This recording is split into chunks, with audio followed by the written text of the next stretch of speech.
Hello，大家好，又係我慳家人啦。你加拿大嗰度有記呢？嗱，上次呢，好多網友呢就睇咗我講加拿大免費牙齒保健呢條片呢，就有好多問題喎，咁所以呢，我就決定呢，同大家再睇一睇呢個 topic 啦。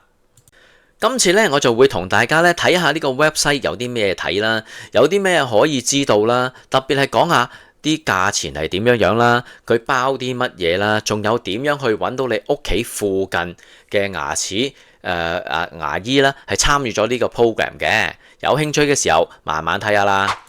嗱，如果你未訂閱呢個頻道嘅朋友呢，訂閱一下啦。我好多加拿大嘅資訊啊，就算買嘢又好啊，生活又好啊，食嘢又好啊，好多資訊都有噶。訂閱咗你就會即刻知道噶啦，撳埋鐘仔啦，當然仲有 like and share 啦。有啲咩問題啊，或者想講呢，即管喺留言度講，我就有留言必覆嘅。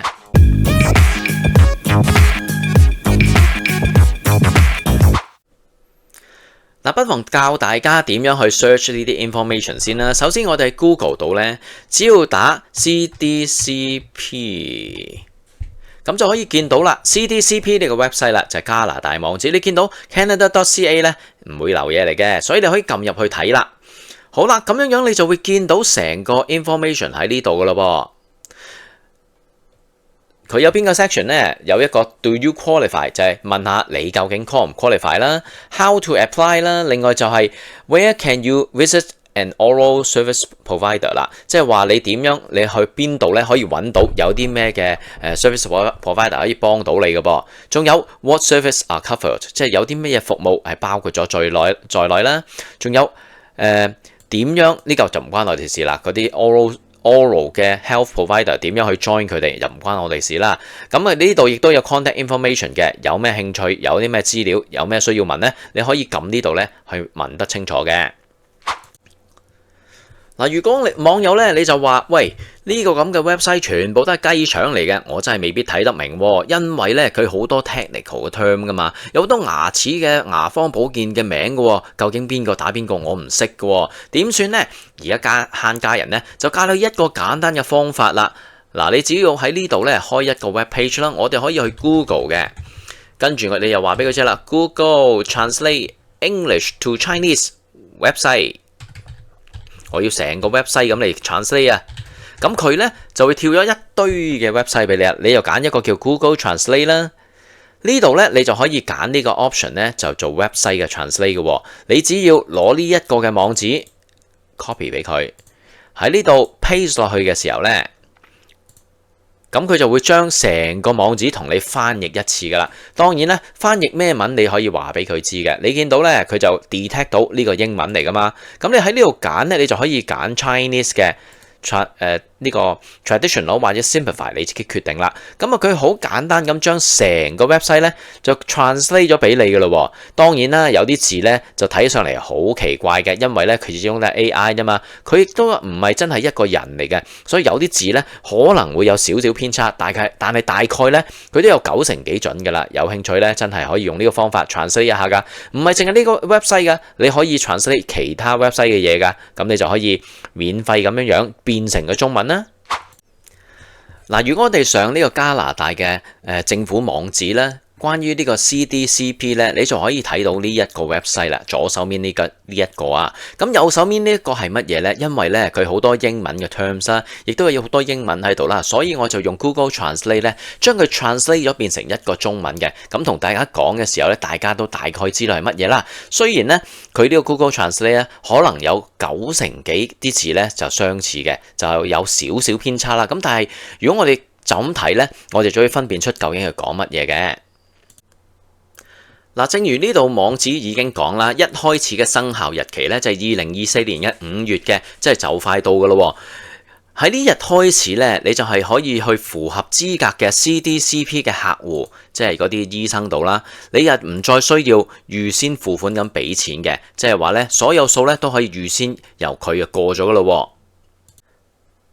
而另一啲咧需要預先授權嘅服務咧，係要2024年11月先開始嘅。咁啊，你可以睇清楚啦。一陣間我哋就會講邊啲係需要預先授權嘅。嗱，喺呢個一般原則度咧，我哋要睇到其實咧呢一個計劃咧主要都係涵蓋咗所有預防或者係呢個治療口腔疾病啊，或者口腔疾病後果嘅牙齒手術嘅。咁當然啦，某一啲嘅特別嘅服務咧係未必包喺裡面嘅，譬如比較嚴重啲嘅呢啲類型嘅病徵咧，我就唔清楚大概意思啦。好明顯啦，美容服務係唔包括在內嘅。你想整到啲牙齒啊，整到靚啲啊，或者 cosmetic 一啲咧，呢個就係唔包括喺呢一個program 方面嘅喎。嗱，就唔係阿豬阿狗都可以幫你整個口嘅噃，因為咧呢啲牙齒嘅福利咧，索償必定係要一啲嘅合資格嘅口腔服務提供者嘅，咁就佢一定要係登記咗 CDCP 啦，參與咗呢個 program 嘅。咁有啲邊類型嘅人啊？第一個全科嘅醫生啦，或者專業嘅醫科牙醫啦。第二咧就係獨立嘅牙齒保健師啦，應該就係等於我哋講嘅洗牙師啦。仲有就係假牙師啦，呢啲假牙師咧專係幫你製作假牙嘅。而佢亦都要根據 CDCP 嘅規範範圍咧，去俾呢啲 service 你嘅，例如係政策啊，有準則標準啦、頻率啦，你就唔可以話一年洗幾次牙咁樣嘅，佢有一個頻率嘅限制嘅，同埋有一啲嘅服務咧係需要預先授權嘅，咁呢一啲咧就會喺2024年嘅11月開始噶啦。嗱，如果你本身係一個殘疾人士，係有特別嘅要求嘅咧，可能你嗰個限額咧、配額咧就會高啲嘅。咁詳情咧，你要問下你嘅牙醫啦。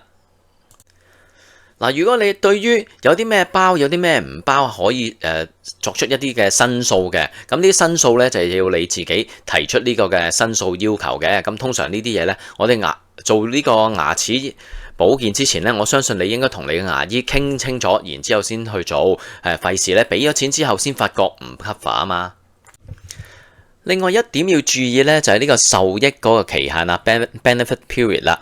CDCP 咧涵蓋嘅範圍咧延長12個月咧，就由每年嘅7月1日至到6月30號嘅喎。咁你記住，如果過咗期嘅時候咧，喺下一年咧，你需要 re-enroll 嘅。你見到 re-enrollment will be required 㗎啦。咁通常咧喺呢段時間嘅，咁即係每年嘅7月1號咧，你要重新申請㗎。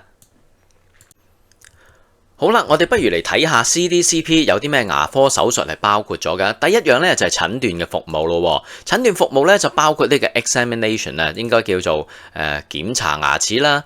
咁就12個月裏面咧，你最多有資格做3次嘅檢查嘅。咁啊視乎呢個頻率啦係點樣啦。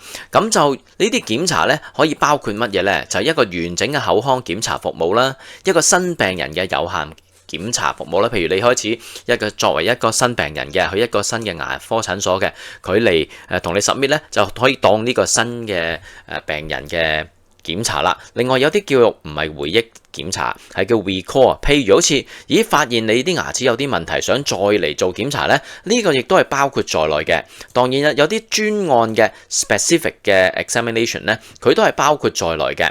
咁你記住呢啲咁嘅頻率機制咧，就係考慮到所有嘅次數嘅，就無論係一個 service provider 或者一間公司或者唔同嘅 office 又好，點樣都好啦。總之咧，你係唔可以話我去完呢間又去第二間又 claim 過嘅。總之你做咗咧呢一個 period 咧，淨係得3次嘅。總之12個月裏面3次啦。嗱，但係如果由牙科專家或者假牙師進行嘅檢查咧，就唔計喺上面合資格嗰個數量嗰度嘅喎，所以呢樣你真係要問清楚你嘅牙醫啊。乜嘢叫做假牙師咧？假牙師就係呢個英文啦 dentist。嗱，頭先我哋講咧，1年12個月裏面咧就唔可以有超過3次啦。咁其實嗰3次係包括啲乜嘢咧？第一種咧就叫 complete oral examination 啦，即係話咧完整嘅全個牙齒成個 oral examination 做晒嘅。咁其實咧就係任何嘅60個月咧，淨係可以提供1次嘅啫，即係話咧5年內咧你淨可以做1次嘅啫噃。另一種咧就叫新病人有限檢查啦，即係 new patient limited examination 啦。呢一個咧就係一生人裏面咧，就同一個 provider 或者唔同嘅 provider 咧，喺一個 same office 咧，都係得1次嘅啫。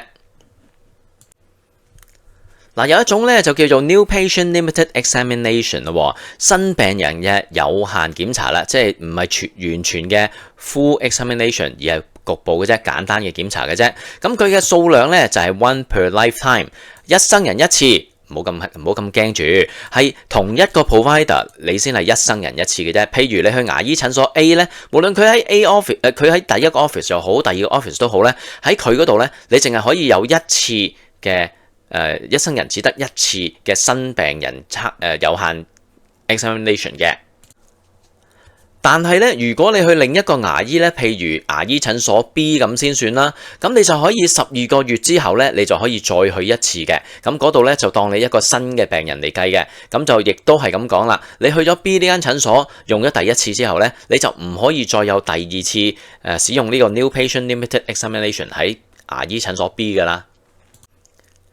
即係話咧，如果你覺得牙醫診所 A 嘅服務唔好咧，你等1年之後咧，你就可以 B 嗰度咧重新作為一個新嘅 patient 咧就睇佢噶啦。嗱，跟住另一種咧就叫 recall examination 啦，即係話咧佢發現你有啲問題，所以要叫你召回嘅。咁就經過第一次測驗之後咧，第一次測試之後咧，檢查完咗啦，佢就發覺你有問題，佢就可以12個月內咧 claim 一次召回嘅。另外一種咧就叫 specific examination 啦，即係話有啲特別嘅原因，佢需要 call 你翻嚟去研究嘅，或者唔係叫研究啦，而係話去檢查嘅。咁咧亦都係任何12個月裏面咧，淨係可以一次嘅啫。咁即係打個比喻啦，如果你咧去一個新嘅牙醫診所，或者係佢未 cam 過 CDCP 嘅診所度做一個檢查嘅時候咧，佢第一次就會同你做一個新嘅病人嘅 limited examination 啦。如果佢發現有問題咧，佢就可以12個月內咧就召喚第二次啦，就即應該叫檢查第二次啦，就係第一個召回檢查啦。如果佢再發現有問題咧，佢可以做一個嘅具體檢查 specific examination 啦。咁樣1年裏面12個月裏面，咪又做咗3次咯。當然第二啲情況咧，亦都可能你係去咗一間嘅診所做咗第一次新病人嘅 limited examination， 然之後咧佢再叫你翻去做一個完整嘅 oral examination 啦，因為如果你5年內未剔過嘅話，你就可以做噶啦嘛。跟住再做多一次recall 都得嘅，都係3次噶啦。但係3次之後咧，同樣嘅12個月咧就唔可以檢查第4次噶啦。咁另外仲有一種咧叫 emergency examination 嘅，譬如有啲緊急事，譬如突然間有啲甩咗一個牙，或者係有啲特別嘅情況啦，我唔知個 definition 係點樣啦，但係呢一樣嘅做呢個檢查咧就冇呢個 limitation 嘅，即係佢冇限制你點樣嘅。當然啦，你嘅乜嘢情況為之 emergency 咧，就真係要睇清楚，問清楚個牙醫啦。嗱，另一種咧就叫 specialist examination 啦，一啲專家嘅檢查啦。如果個醫生係發現你係需要轉介去特別嘅醫生嘅去檢查嘅時候咧，佢咧就可以轉介你去做一個嘅完整嘅檢查嘅。但係咧都係60個月裏面一次嘅啫。咁詳情咧你自己睇下呢度嘅內容啦，因為咧唔係個個人咧都咁需要呢一種嘅服務嘅。嗱，我相信遲啲呢個牙齒保健咧就會涵蓋到一啲嘅小朋友噶啦。咁呢度亦都講咗一次啦。如果係3歲以下嘅小朋友咧，佢一生人咧就可以有一次嘅第一次 first dental visit 嘅。咁呢個嘅 orientation visit 咧就一生人一次嘅啫，淨係俾3歲以下嘅小朋友噶咋。嗱，有陣時做牙齒檢查咧，免不了咧佢都要做啲 X-ray 嘅喎。咁佢又點樣計嘅咧？如果你睇翻呢度咧，佢就話啦，你可以做一次嘅完整嘅口內或者係呢個根尖啊、咬液嘅 X 光片嘅，任何60個月裏面咧就一次嘅，即係5年做一次啦。除此之外咧，口內嘅 X 光片咧1至8張咧，你可以做任何一個12個月裏面咧做8次咁多嘅喎，因為你有好多隻牙噶嘛。另外有一種嘅叫做 panoramic radiographs， 即係話全景嘅 X 光片啊。咁就任何嘅60個月裏面咧，淨係做一次嘅啫，即係話5年淨係做一次嘅咋。仲有一生人咧，最多淨係可以做3次嘅啫。至於如果你嘅檢查咧係需要利用到呢個化驗所嘅測試嘅時候咧，呢啲嘅測試咧係12個月一次嘅。咁唔同類型嘅測試咧我就唔識分啦。咁大概咧任何一種嘅claim 嘅測試咧都係喺12個月裏面咧做一次嘅。嗱，跟住咧就講好多人想問嘅問題啦，就係一啲嘅預防服務喎。呢啲預防服務係包啲乜嘢嘅咧？包括呢個拋光啦、洗牙啦、局部嘅氟嘅呢個 fluoride 嘅治療啦，又或者係呢個 pit and fissure sealants 啊之類嘅嘢啦。其實好多唔同嘅類型嘅嘢，我哋其實喺呢個牙科診所咧，我哋都係叫洗牙做一個統稱嘅。咁所以咧，其實咧，當佢同你做洗牙嘅時候咧，佢做咗好多唔同嘅步驟，亦都係唔同 claim 嘅嘢㗎。咁所以咧，佢就會分開嚟 charge 你嘅。咁所以你就唔需要計較太多嘅，因為咧，我哋遲啲咧晏少少啦，之後我呢條片咧就會再詳細解釋一下佢點樣收費法嘅，即係話政府佢嗰個 price list 係點樣啦。嗱，另一種我哋成日會用到嘅服務咧，就係復修服務啦。復修服務即係咩啊？補牙之類嘅嘢啦。咁啊，你要睇到啦，佢就話喺2年之內咧，如果啊你係需要重複復修同一隻牙咧，就算係由同樣嘅 provider 或者唔同嘅 provider 喺同一嘅診所嘅時候咧，都需要預先做一個審查嘅。即係話，如果呢隻牙係曾經補過嘅時候咧，佢喺2年之內如果要重複補咧，佢就需要預先審查嘅。即係話 pre-authorize 啦，佢就要預先 submit 去俾個政府咧就審下睇下批唔批嘅。另外咧，有一啲嘅珐琅質啊，或者係呢個咩牙本質呢啲咁嘅復修咧，喺面頭嗰啲可能係被視為一個美容嘅服務嘅喎，咁咧亦都會係排除在外嘅。即係話，如果你想整靚啲棚牙咧，有陣時可能未必包嘅噃。嗱，跟住呢節咧就講啲細路仔嘅，咁啊5歲以下啲唔同嘅牙齒啦，基本上咧都係2年內包一次咁樣啦。咁我亦都唔再講呢度啦。我哋睇下，如果我哋恆齒大人係點樣啊？嗱，總之大人嘅補牙咧，即係恆齒咧，就係任何24個月裏面咧，就同一個服務者同一個辦公室咧，或者係嘅佢有唔同嘅供應者咧，就係每隻牙都係提供一次嘅啫。即係話咧，每隻牙以兩年內咧，都係淨係補一次嘅啫噃。嗱，跟住咧，佢就講咗一大堆咧，點樣去 claim 你隻牙，點樣補法啊，呢樣嗰樣啦，我就唔係咁明白佢啲technical term 啦。總之咧，呢個牙醫咧就識得點樣去同你 claim 噶啦。有唔同嘅材料都係咁樣嘅喎，例如啲咩複合材料啊，或者叫做amalgam 啊呢啲咁嘅嘢咧，我都唔太清楚講乜嘢嘅。總之咧，24個月裡面咧，同一隻牙咧，淨係補一次噶啦。嗱，跟住咧就會講到呢個疼痛管理啊，譬如有隻牙痛咁，佢點管理咧？佢都係同樣會包嘅，有唔同嘅類型嘅嘢都包嘅咧。就算呢個 root canal treatment 咧，即係杜牙根咧，都係包括在內嘅噃。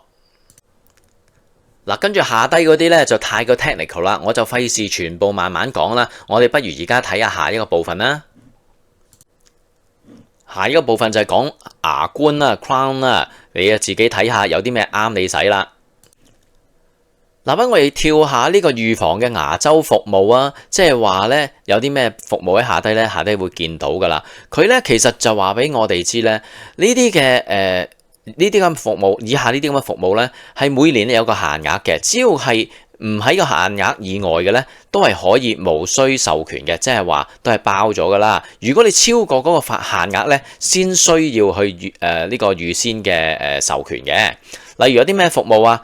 例如拋光啦，有啲咩 fluoride 啊 ，topical fluoride treatment 啊，其他嘅treatment 啦，呢啲咧我哋平時去洗牙嘅時候咧都會用到嘅。咁咧牙醫咧就會根據佢做嗰啲乜嘢咧就apply 落去噶啦，咁基本上呢啲嘅價錢啊或者單位啊，所有嘢咧都係牙醫自己控制嘅，咁所以咧你做呢個牙齒洗牙嘅時候咧就可以問清楚，睇下佢點計啦。嗱，另外呢度咧就係講一啲嘅全口義齒啦，即係假牙啦。一般咧有分2種嘅，一種咧就係可以拆除嘅，即係好似搭橋勾住嗰啲啦。我估咁其實咧呢啲咧大部分咧都係唔需要預先授權嘅。咁啊，如果整咗之後咧8年裡面咧都可以承保一次嘅，再承保一次㗎，每隻牙弓都係嘅。咁啊詳細咧我就唔太清楚啦，你真係要同個牙科醫生傾下。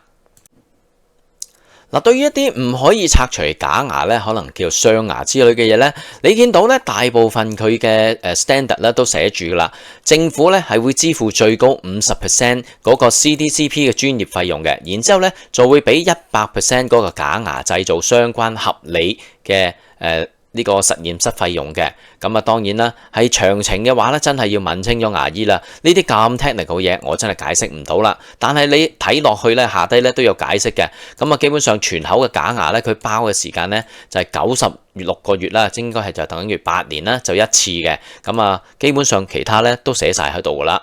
有興趣咧，你真係得個知字，然之後同個牙醫傾下啦。嗱，網友咧亦都提出一啲疑問喎，喂，究竟咧有幾多牙醫肯參與呢個服務㗎？我哋之前講到佢嗰啲服務嘅 cover 個銀碼咁少，咁究竟咧有幾多個肯參與嘅咧？咁其實咧，我哋可以佢喺呢個政府網址度咧揾到究竟你附近咧有邊啲嘅牙醫係參與咗嘅喎。你只要去到政府呢個 website 啦，然之後我哋咧就可以睇下呢度啦。When can you visit an oral health provider？你撳咗入去之後咧，咁就見到一啲嘅資料啦。你再 scroll 落去下低咧，就會睇到 Sun Life 佢跳咗個 website 俾你㗎。Find a participating CDCP oral health provider near you。咁你撳嘅時候咧，佢就會跳咗出嚟啦。有一個嘅Sun Life 嘅 page 咧就話 Find a CDCP 嘅 provider 嘅喎。咁你咧就可以揾下個名啊，揾下 location 咁樣㗎啦。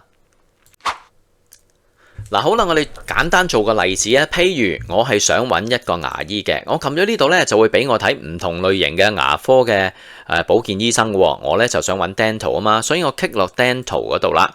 跟住咧呢度咧我就可以打我嘅城市啦。譬如我揾 Markham 啦，咁佢就話俾我知啦，有一個叫 Markham Ontario 嘅喎 Stouffville 又有啦，呢度又有啦。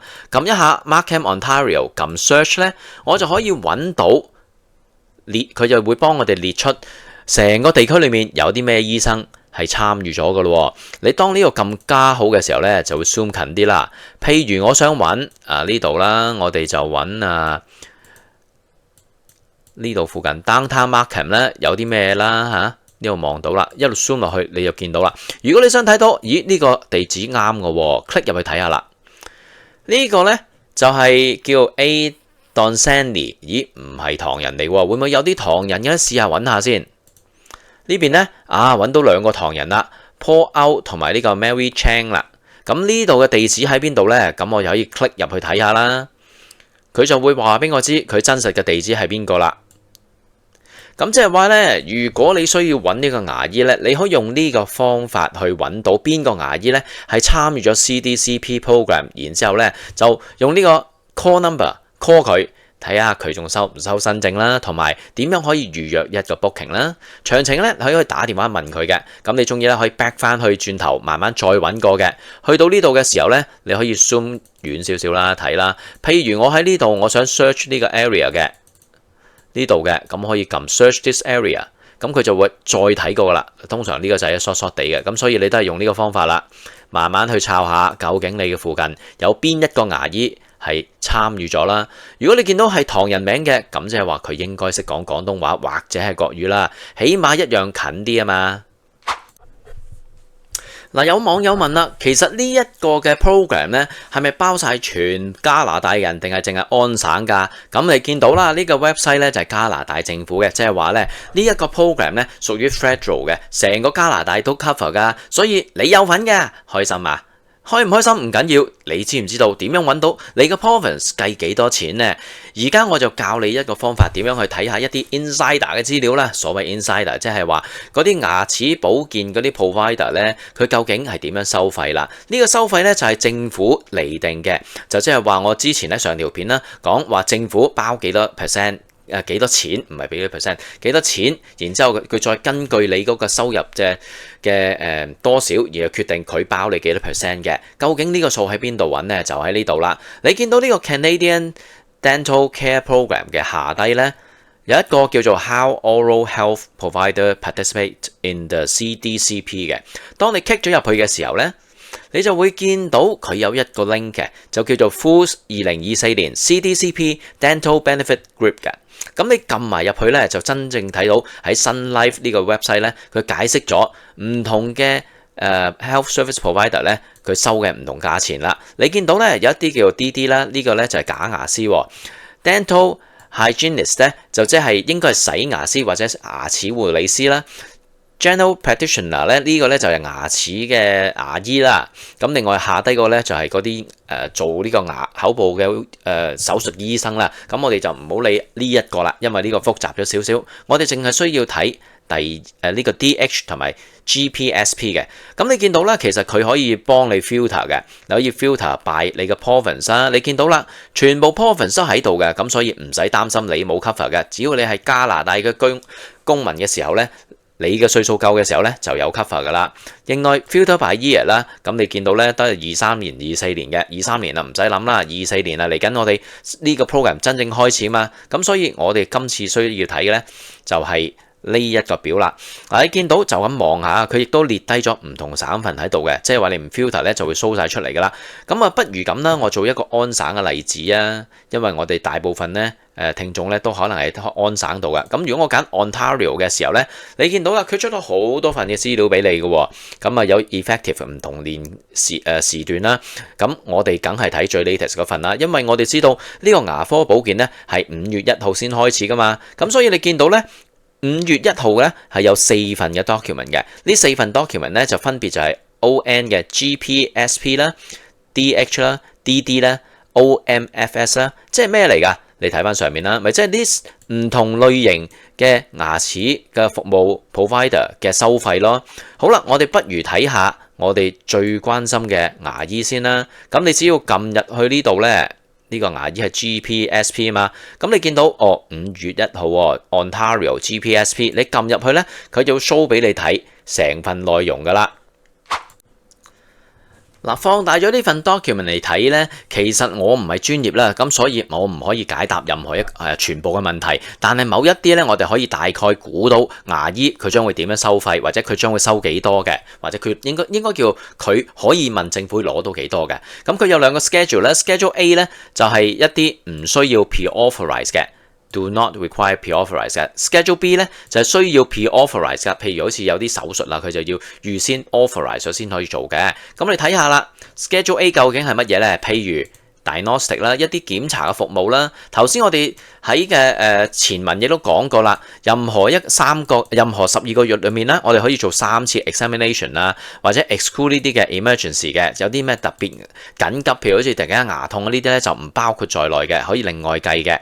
咁你見到咧，佢嘅價錢大概收幾錢啦 ？First dental visit 咧，佢就可以收52個5毫5，咁就呢一個我就唔識點解啦。總之係唔同類型嘅醫護人員啦 ，GP 咧呢個就係一般嘅醫生啦，係咪？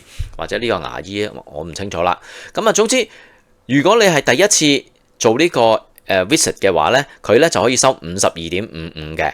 咁如果係做 complete oral examination and 呢個 diagnostic 嘅時候咧，佢就有唔同嘅曲咧，有唔同嘅價錢啦。即係話大概咧78蚊到157蚊嘅。如果係新 patient limits 咧，即係第一次去一個新嘅牙醫診所嘅咧，佢就可以收呢個咁嘅價錢嘅。record 就收呢個啦，都係30零蚊嘅。因為咧最主要就係佢 record 得你咧就好淨係做某一個嘅測驗嘅啫。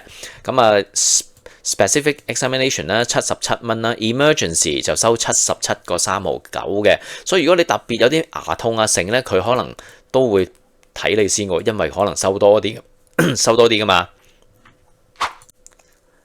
嗱，跟住嚟睇下啦。如果要做啲 X 光片咧，佢點收咧？如果係一個全個牙齒成 set 咁嚟照過晒嘅咧，就5年內一次咁啊收呢個價錢啦，138個2毫7啦，或者如果呢個 code 咧就149.04啦。總之呢個 range 裏面啦，咁呢個 range 咧就係政府會俾嘅。咁譬如果個牙醫佢話我收你呢個咁嘅影 X-ray 成個全齒咁嚟睇嘅時候咧，可能要收你170嘅，咁即係話個 difference 咧，你又要自己俾啦。咁當然啦，視乎你自己嗰個嘅家庭收入啦，咁亦都睇下政府會 cover 你幾多 percentage 啦。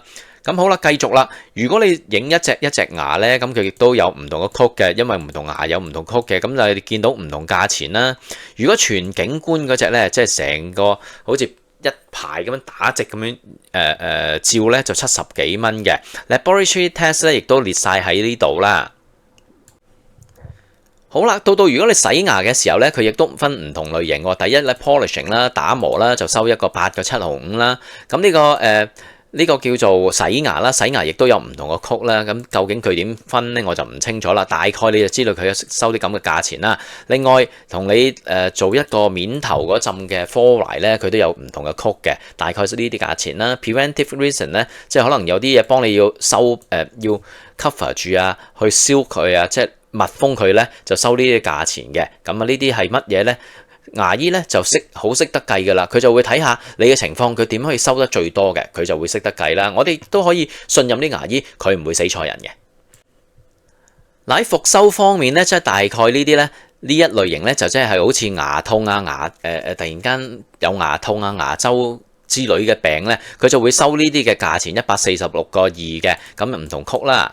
除此之外咧，呢一度咧就係一啲嘅補牙嘅狀況啦。唔同嘅曲咧，應該就代表唔同牙嘅位置嘅。咁啊，真係我又唔識啦。咁你見到咧，佢亦都有唔同嘅 condition 嘅，亦都講到明啦。20個月裡面咧，一隻牙咧就 same provider 咧，淨係可以 claim 一次嘅啫。咁所以你嗰隻牙咧，如果補過之後咧，就千祈唔好2年再有嘅事啦。咁你見到個價錢咧，大概都係161蚊啦，到200幾300蚊不等嘅。咁啊，視乎佢點 claim 法啦。起碼你知道大概唔同嘅內容啦。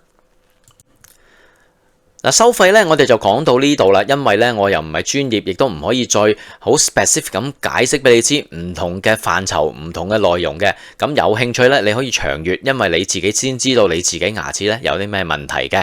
咁啊，呢一個只係一個 guideline，就係俾你知道啊，政府大概咧會俾幾多錢。咁然之後咧，你亦都可以估計到牙醫收幾多錢 ，difference 係幾多，咁你心裏有數咧就比較好啲啦。仲有一樣嘢要提一提啊，其實咧，如果你同樣去做洗牙咧，醫生收嘅錢同洗牙師收嘅錢咧，政府都唔同喎，俾得政府咧通常比牙醫咧高少少，比呢個洗牙師咧就低少少嘅。當然啦，如果你去你個牙醫度，佢冇同你點樣分開計嘅時候咧，可能佢裡面咧已經自己識得計算噶啦。嗱，以下咧就係一啲網友啊喺我第一條片嗰度嘅時候嘅發問嘅，咁而家咧就大家一齊公開個答案，大家睇下我又答得啱唔啱啊？雖然我唔係專業，我都係斷估，冇辛苦嘅啫，但係都應該相差無幾噶啦。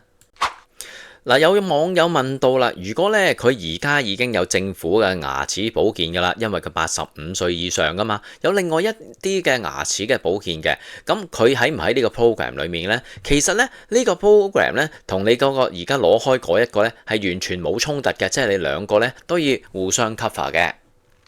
嗱，正如喺呢條片講咧，其實呢個 program 咧就係 federal 嘅。即係成個國家都有㗎啦，咁即係話個個省份咧都包括在內嘅。如果你睇呢條片咧，就會睇到唔同省份佢嘅包嘅價錢嘅，咁所以成個加拿大所有省份都包括在內㗎。